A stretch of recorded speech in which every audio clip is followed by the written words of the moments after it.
Eguerdion, Joseba, Aiora naiz eta gaur Gorbeiako Lorezaintza Zentrura etorri gea sendabelarrekin prestaketatxo batzuk egitea.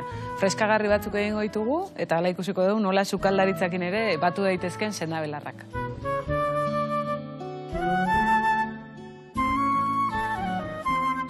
Gaur egingo dugu alde batetikan menta belarrarekin sirope bat, eta bestaldetikan egingo dugu garraiska edo melisarekin zuku freskagarri bat. Menta siropea egiteko egingo duguna da infusio bat, lehenik eta behin, menta hostoak hartuko ditugu garbituta eta infusionatuko ditugu. Kontzentrazio desentian, bai? Belar desente erabiliko dugu zapore gehiago emateko. Siropeen adibidez, Euskal Herrian, ez da igual ohikoena, baina bai, Frantzian, etxe gehienetan egiten dituzte siropiak, beste erabiltzeko modu bat bezala, ez? Baso bat uretan txarrastada bat botatzen duzu eta zuku bat hartzea bezala da, baina belarrena kasu honetan. Eta aldi berian, belarren propiedadiak barneratuko ditugu baita ere. Infusioa egin ondoren, utziko dugu tapatuta hurrengo goiz arte. Hau bar gabean egindako infusioa da, eta beratzen utzi ondoren kolore oso iluna hartzen du, eta bai zaporeak ere askoz gehiago kontzentratzen dira.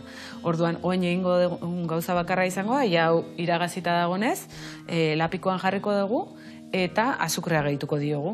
Gutxi gora bera, litro bat urri, 800 bat gramo azukre. Kantitate desente handia da, baina horrek azkenean aseguratzen digu kontserbatuko dela luzaroako.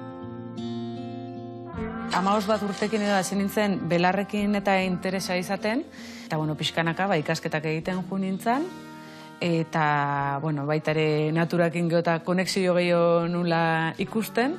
Ikastaroak ematen ditut leku desberdinetan gehien bat, emakume etxeetan, momentu honetan, udaletxeetatik anetare behitzen diate, baina gero, hemen bezala Gorbeia Lorezaintza Zentruan ere, ikastaro bat baina gehiago eman ditut, hemen bertan, eta egia esan, gozada bada.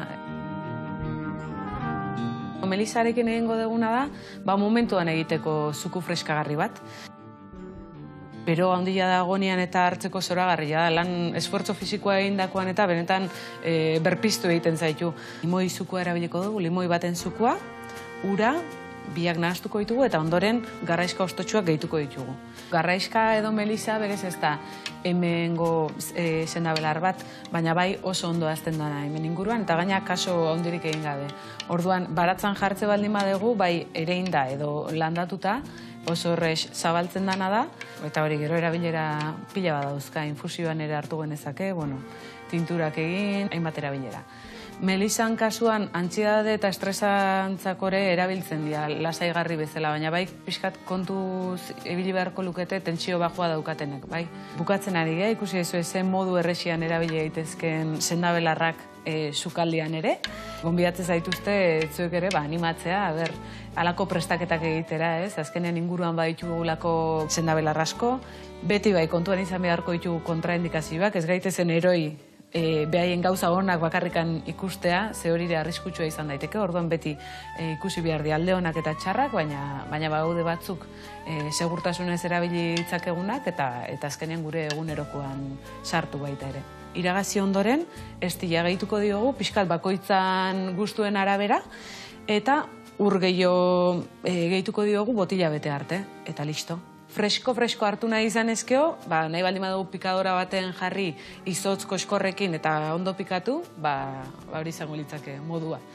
Gaurkoan garraiskan zukua eta mentan siropia egin ditugun bezala, jakin baita ere, beste sendabelar usaintxu batzuk ere erabili ditzakegula hauek egiteko, Luisa belarra bezala, hau ere oso errexa hasten den landare bada, erromerua, tomilua, izpilikua erabili dezakegu baita ere, lavanda, la rosa petaloak, eta gero ja modu basatian, bururatzen zaizkigunak, norberan aukeran eta gustuen arabera gelditzen da.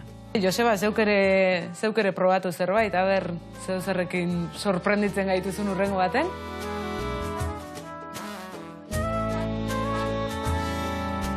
Eta nerekin harremanetan jarri nahi izan ezkero, sare sozialetatikan idatzi. Eta hoxe eskerrik asko, eta ondo izan.